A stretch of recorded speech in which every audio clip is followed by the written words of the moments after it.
Once upon a time, in the kingdom of Verdelia, there was a princess named Aurora. She was known far and wide not just for her beauty, but for her kind heart and unbreakable courage. Her father, King Eldrick, ruled the land with wisdom. But there was one secret he kept hidden from the people: the Sunflower Grove. This enchanted grove stood at the heart of the kingdom, a place where golden sunflowers, glowing with a magical light, grew in perfect harmony. These sunflowers were not ordinary flowers. They held the balance of nature in their petals. They controlled the cycle of the seasons, kept the rivers flowing, and ensured that the sun rose and set each day. Without the sunflowers, the world would fall into chaos, and all life would wither away. For generations, the royal family had been its caretakers, protecting the grove and ensuring that the flowers bloomed year after year. But recently, something had gone terribly wrong. The once vibrant sunflowers had started to wilt. The golden light that once bathed the kingdom began to fade, and dark clouds hung heavy in the skies. Crops failed, rivers slowed, and animals grew restless. It was clear to all that the balance of nature was unraveling, but no one knew why. One day, Princess Aurora received a cryptic message from the royal healer, an old woman named Lysandra. "The heart of the grove has been corrupted," Lysandra said in a hushed voice. "Only the purest soul can restore it.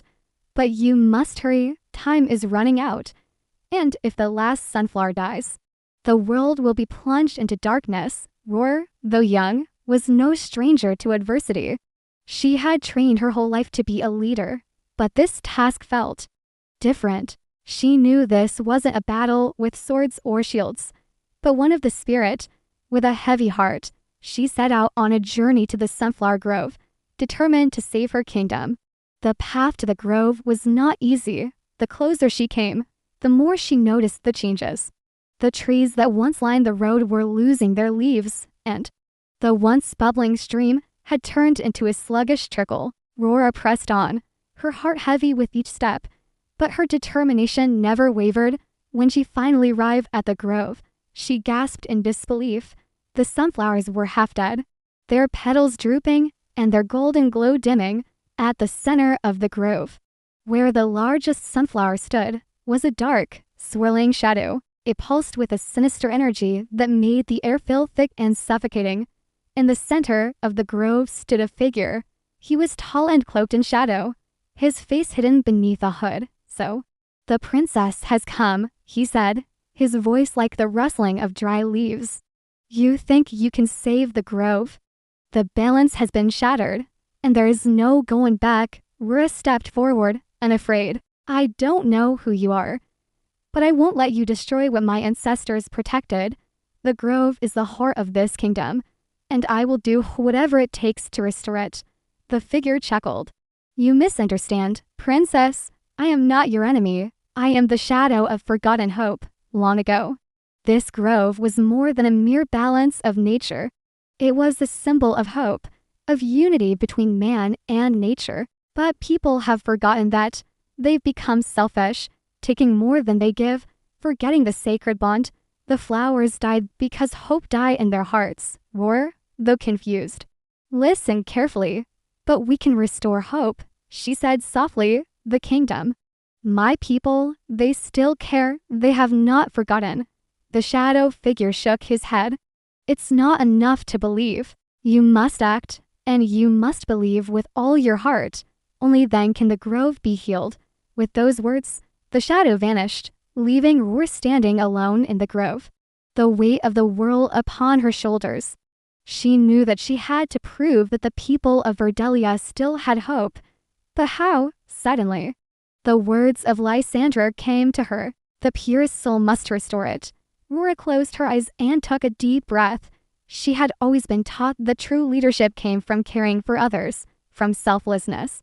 She remembered the countless hours she spent tending to the sick in the village, the times she helped the farmers plant their crops, and the kindness she had shown to her people. She realized that the key to restoring the grove wasn't just magic, but love and compassion.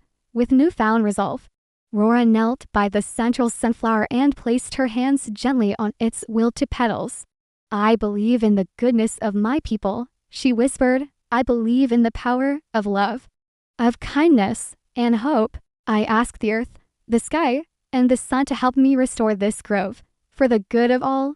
A soft wind began to blow through the grove, and the shadows that had once clouded the sunflowers began to lift. Aurora's heart swelled as a faint glow appeared around her, her belief and love for her people igniting a spark within the grove. Slowly, the first sunflower began to open, its golden petals unfurling, and the warmth of the sun seemed to return. The air lightened, the trees regained their leaves, and the streams began to flow once more with each passing moment. More and more sunflowers bloomed, the light filling the entire grove with a radiant glow. Aurora stood in awe, knowing that her belief in her people and her kingdom had brought this miracle to life. As the last sunflower blossomed, the grove was fully restored. The balance of nature had been saved, and with it, the kingdom. Aurora stood tall, her heart overflowing with gratitude. She had done it. The sunflower grove was alive again. And so was the hope of her people. From that day forward, the people of Verdelia no longer took the grove for granted. They tended to it with love, ensuring that it would remain a symbol of hope for generations to come. And as for Princess Aurora, she continued to rule with compassion and wisdom, always remembering that true strength lies in the heart, and that hope is the greatest magic of all.